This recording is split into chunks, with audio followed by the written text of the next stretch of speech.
Pernahkah kalian bertanya, mengapa dalam satu tahun ada 365 hari? Mengapa satu hari terdiri dari 24 jam?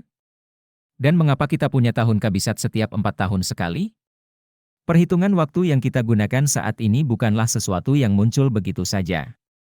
Sistem ini merupakan hasil dari pengamatan, eksperimen, dan perubahan yang dilakukan oleh peradaban manusia selama ribuan tahun. Dalam video ini, kita akan mengupas tuntas sejarah dan evolusi kalender, mulai dari peradaban kuno hingga sistem waktu modern yang kita pakai sekarang. Mari kita mulai. Awal perhitungan waktu kalender alam. Sebelum ada kalender seperti yang kita kenal sekarang, manusia mengandalkan alam untuk mengukur waktu. Mereka mengamati pergerakan matahari, bulan, dan bintang untuk menentukan pergantian siang dan malam, musim, serta waktu bercocok tanam.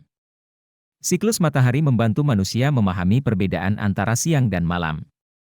Dari sinilah muncul konsep sehari yang kita kenal sebagai 24 jam.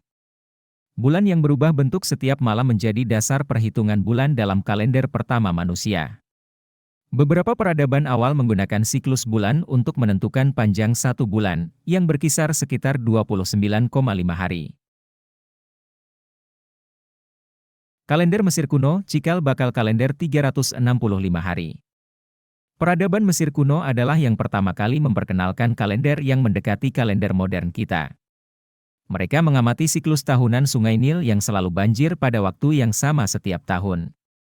Dari pengamatan ini, mereka menentukan bahwa satu tahun terdiri dari 365 hari, dibagi menjadi 12 bulan, dengan masing-masing bulan terdiri dari 30 hari, serta tambahan 5 hari ekstra di akhir tahun.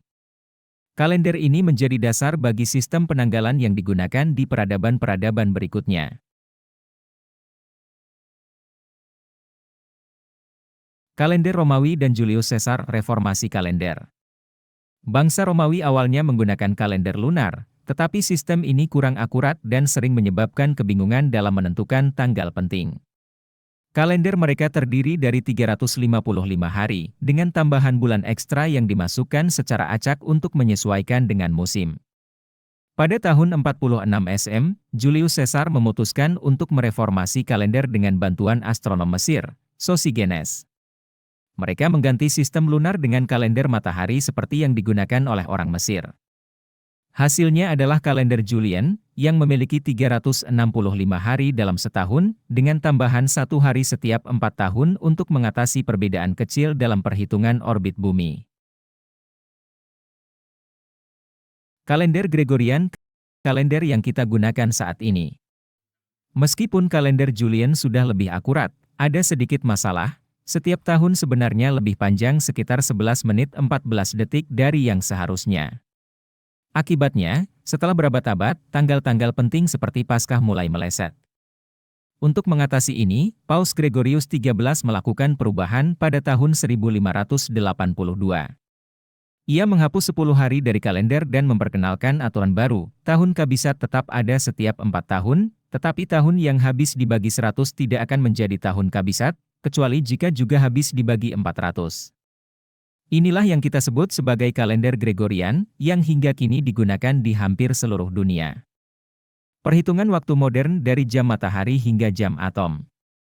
Selain kalender, manusia juga mengembangkan cara untuk mengukur waktu lebih akurat. Dari jam matahari di peradaban kuno, jam pasir di abad pertengahan, hingga jam mekanik yang mulai digunakan di menara gereja pada abad ke-14. Kini, kita menggunakan jam atom, yang menghitung waktu berdasarkan getaran atom cesium. Jam ini memiliki akurasi hingga 1 detik dalam jutaan tahun dan digunakan sebagai standar waktu internasional.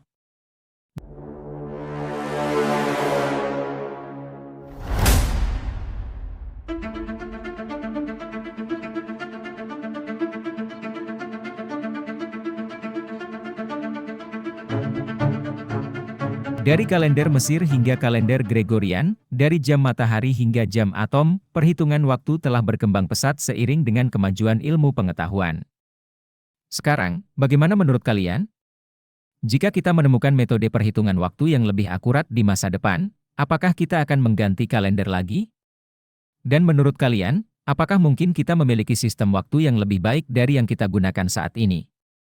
Beri pendapat kalian di kolom komentar.